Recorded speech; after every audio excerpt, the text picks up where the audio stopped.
Well, let me ask you. It seems like it's gonna rain. It's raining heavily now. I'm looking at the forecast. It keeps changing, but for now, it's saying that it is gonna rain at certain parts of this game. You've coached a lot of games in the rain. You coached on the West Coast for a long time in LA, in Oakland. How will the rain impact this game, and how do what does Kyle Shanahan and what do Brock Purdy have to be prepared for?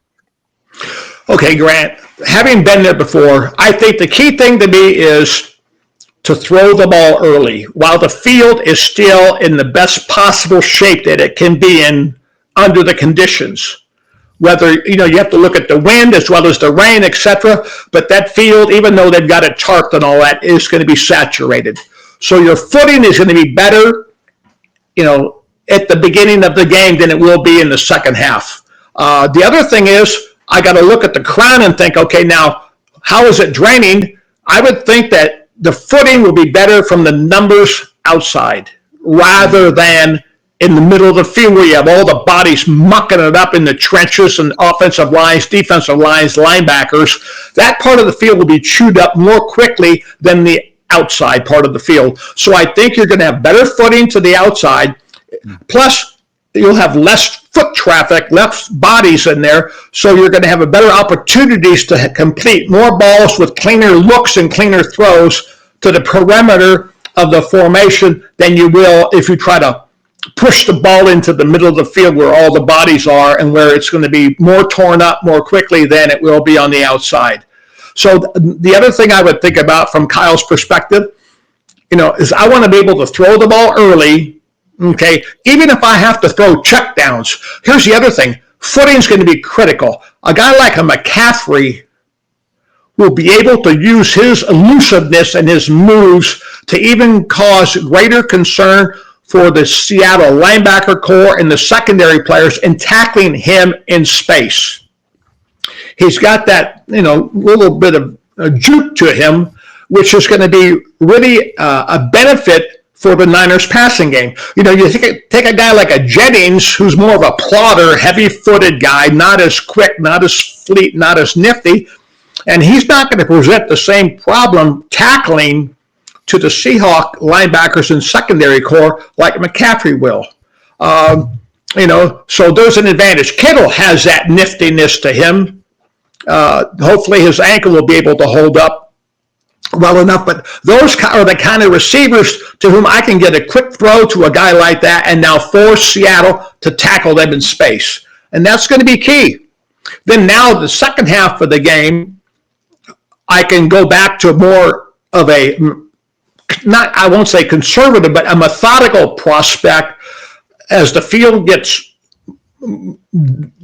further drenched with water and all that, and go to my run game. And now I can say we're going to make it physical. We can take it between the tackles. We can run some power runs, get some double teams, and get some movement at the point of attack. And now basically run a sled drill kind of run game rather than a finesse game, because with the field being chewed up, I'm not going to be able to have the kind of footing that you want to have that outside stretch, one foot in the ground cut kind of concept. It's going to be more downhill running. Well, it's going to be interesting. I mean, if it's raining, Brock has struggled in the rain, just like gripping the football, which is strange because he played in Iowa and he played in a lot of bad weather games in college, but this has been an issue for him in the NFL. So in the first half, if it's raining, it'll be interesting to see, do they run or do they try to play action, get him on the perimeter, give him some short throws to guys in space, as you say, like McCaffrey or Kittle or even the fullback? Yeah, bring the ball out quickly, force the defense to have to respond so that they have to be able to play in space. So while the field is open and it's in its best condition, I've got to make Seattle tackle us and play us in space. Not let them play don't play them in a phone booth to start the ball game. Right. Because you can use that space to your advantage in this weather. Correct. Okay. That's the thing about it. It's like I can run my arrow routes, my juke routes, my double move routes with McCaffrey and Kittle, where they start one way and they angle back out or run a juke route or a jerk route kind of concept, which forces Seattle players to have to plant, start, and restop, and then adjust again to catch them having to move with good firm foot quickness and a good plant base to respond and to try to make a tackle. And you miss a tackle in a ball game like this, you're going to run forever. Yeah. It's much easier for the offensive player to make those movements earlier in the game when they know where they're going, as opposed to the defensive player who's reacting on a wet surface. Yeah. Exactly. But then in the second half, you won't have that opportunity because the field will be so mucked up that even the offensive players can't make the cuts.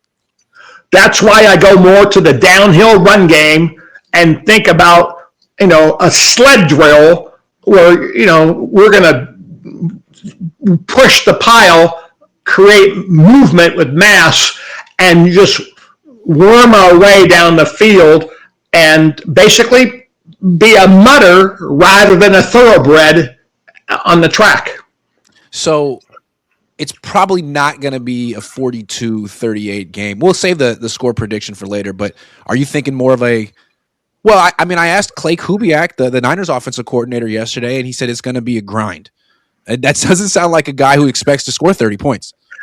No, it's, unless someone throws a pick six or someone scoops and scores on a fumble, which could happen because you get to a wet ball game, sloppy field and all that, hey, sometimes the ball squirts out of your hand. It's like that watermelon seed. It just, boom, it's out there all of a sudden. So that can give you a quick stick, but I don't think it's going to be a high-scoring ball game at all.